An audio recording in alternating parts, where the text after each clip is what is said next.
बिस्मिल्लाहिर्रहमानिर्रहीम। अस्सलाम वालेकुम दोस्तों, मां आहियां सियाल हयात। पंहिंजे यूट्यूब चैनल अदबी रंग में अव्हांखे भली कार। दोस्तों, हिन अदबी रंग चैनल जे ज़रिए असां कोशिशि कंदा आहियूं त अदब जा मुख़्तलिफ़ रंग तव्हांजे साम्हूं पेश कयूं, जंहिंमें शाइरी, कहाणियूं, नाविल, मुख़्तलिफ़ किताबनि ते तबसरा, मुख़्तलिफ़ शख़्सियतनि सां ॻाल्हि ॿोल, कुझु राग रिहाण, उनखां सवाइ सिंध जे तारीख़ी मागन मकाननि जो सैर ऐं उन जे बारे में ॼाण पिणु तव्हां सां ओरींदा आहियूं। त अॼु जंहिं सिलसिले में असां हाज़िर थिया आहियूं उहो आहे चोट्यारियूं डैम। चोट्यारियूं डैम सिंध जे सांगड़ ज़िले में मौजूदु आहे। हीउ डैम सिंध जे एग्रीकल्चर जे हवाले सां बि हिकिड़ी हैसियत रखे थो, त तारीख़ी माग जे हिसाब सां बि तमामु घणी हैसियत रखे थो। अॼु असां हिन वीडियो में तव्हांखे चोट्यारियूं डैम जो सैर बि कराईंदासीं, त उन जे बारे में कुझु मालूमात बि ॾींदासीं। सांगड़ ज़िले में मौजूदु चोट्यारियूं डैम जे बारे में काफ़ी अरसे खां ॿुधंदो हुअसि त हीउ डैम सांगड़ शहर खां उत्तर ओभर कुंड ते तक़रीबन 35 किलोमीटरनि जे मुफ़ासिले ते वाक़िअ आहे।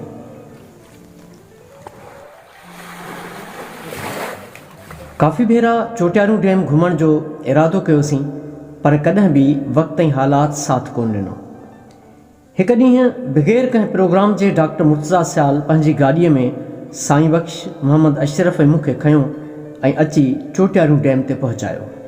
चोट्यारियूं डैम जेको तक़रीबन 44,000 एकड़नि ते मुश्तमिल आहे, उनजो बुनियादी मक़सदु इज़ाफ़ी पाणीअ खे हिकु हंधि गॾु करणु ऐं ज़रूरत वक़्तु उनखे ज़रई ज़मीन लाइ इस्तेमालु करणु आहे। चोट्यारियूं डैम उन हंधि ते तामीर कयो वियो आहे जिते कॾहिं मखी ॿेलो ऐं मखी ढंढ हुया। असुल में इन सॼे इलाइक़े में बकार ढंढुनि जो हिकु सिलसिलो हुयो, जंहिंमें मखी ढंढ, बकार ढंढ, चोट्यारियूं ढंढ, अबड़ाऊ ढंढ, कलाच ढंढ, फुलेल ढंढ, पंद्रियो, पिञल ढंढ, सदोरी ढंढ ऐं राड़ ढंढ समेत तक़रीबन 150-200 ढंढूं शामिल हुयूं। पोइ उन्हनि सभिनी ढंढुनि खे मिलाए 1994 ईस्वी में हिन डैम जे कम जो आगाज़ कयो वियो, जेको 1996 ईस्वी में मुकमिल थियणो हुयो, पर असांजे इदारनि जी रवायती इंतिज़ामी तरीक़नि सबबि काफ़ी साल रोलड़े जो शिकार रहियो। आख़िरकार 2002 ईस्वीअ में उन वक़्त जे निगरान वज़ीर आज़म मीर ज़फ़रुल्लाह जमाली उनजो इफ़्तिताह कयो। डैम ठहण खां अॻु मखीअ ढंढ जी तमामु घणी सुञाणप सूर्य बादशाह जे हुर तहरीक जे हवाले सां हुई, छो त अंग्रेज़ साम्राज खां बाग़ी हुरनि पंहिंजी धरती जे आजपे लाइ गोरीला जंग विढ़ण दौरान मखीअ खे पंहिंजो मर्कज़ बणायो हुयो।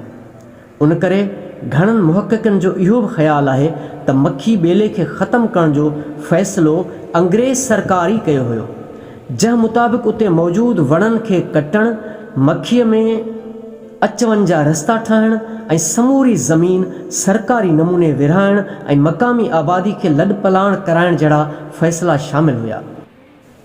उहा मखी जंहिंजे बारे में मोहम्मद उस्मान ॾीपलाई जे लिखियलु नावल सांगड़ पढ़ण खां पोइ मुंहिंजे ज़हन में मखीअ जो हिकु अजीब ख़ाको हुयो, पर उते पहुतासीं त सूरत हाल बिल्कुलु मुख़्तलिफ़ हुई।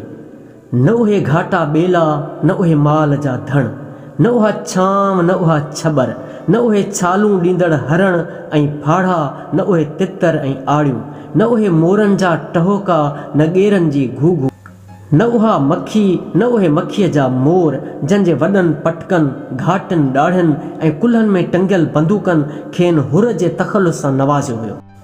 ॿियो त ठहियो, पर हर वण में वेठल उहे माखीअ जा भुणका बि ॿुधण में कोन आया, जन लाइ हिकु रवायत इहा बि ॿुधाई वेंदी आहे त मखीअ ते इहो नालो उन करे पियो हो जो उन ॿेले जे वणनि में बेअंदाज़ माखी वेहंदी हुई, जंहिंजा भुणकाट परे खां पिया ॿुधबा हुआ।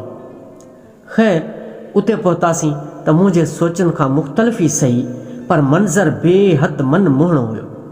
हर तरफ़ अणुखुट पाणी ऐं पाणीअ ते उथंदड़ छोलियूं, परे परे ताईं पाणीअ मां उथंदड़ बाफ़ जे करे छांयल धुंध, तेज़ हवा जा सुसाट ऐं ढंढ जे ॿाहिरां वरी हद निगाह ताईं फैलियल देवी बबुरनि जा चिहच घाटा वण ऐं उन्हनि जे हेठां डैम मां सिमंदड़ पाणी, जंहिं ख़बर नाहे केतिरा हज़ार एकड़ आबाद ज़मीन खे गैर आबाद बणाए छॾियो हूंदो।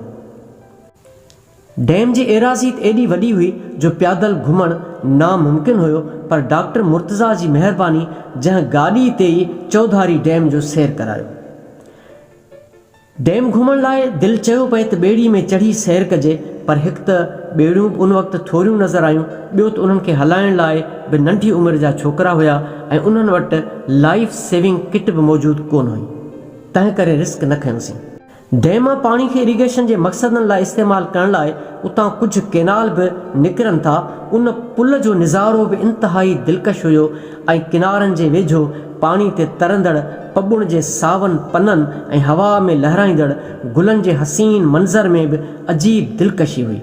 पर अफ़सोस इहो हो जो बिना प्रोग्राम जे उते पहुचण करे असांजी मोबाइल जी बैटरी में एतिरी चार्जिंग न हुई जो सभु मंज़र रिकॉर्ड करे सघूं। बहरहाल इहो मुख़्तसिर टूर कॾहिं न विसरंदो ऐं विसरंदी त उहा मच्छी बि कान जेका उतां जे मलाहनि खां डॉक्टर साहब ख़ासि तौर ते तयारु कराई, जंहिंमें मच्छीअ जा कोफ़्ता बि शामिल हुया जेके बेहद लज़ीज़ हुया। बसि दुआ आहे त ज़िंदगी में सिंध जा सभई तारीख़ी माॻ घुमण जो मौक़ो नसीब थिए। अव्हां जेके हिन वीडियो खे ॾिसी रहिया आहियो तन खे बि सलाह ॾींदुसि त हिकु दफ़ो ज़रूरु ही डैम घुमण अचो। सांगड़ खां डैम ताईं सॼो रस्तो बहितरीनु आहे, बसि डैम जे वेझो 1-2 किलोमीटर कुझु ख़राबु आहे। असांजी सरकार खे इहा निमाणी गुज़ारिश आहे त ख़ुदारा अहिड़नि माॻनि ॾांहुं वेंदड़ रस्तनि ते तवजह ॾियो ऐं इन्हनि तफ़रीही माॻनि जी दिलकशीअ सां गॾु सियाहनि जे लाइ कुझु सहूलतूं बि रखो, छो त अहिड़ा माॻ न सिर्फ़ु असांजो तारीख़ी विरसो आहिनि, पर जेकॾहिं उते सियाह अचणु लॻा त ही माॻ बहितरीनु पैदावारी ज़रिया बि बणिजी पवंदा ऐं केतिरनि माण्हुनि खे रोज़गार जा वसाइल बि मिली पवंदा। तहरीर, आवाज़ ऐं वीडियो रिकॉर्डिंग सियाल हयात।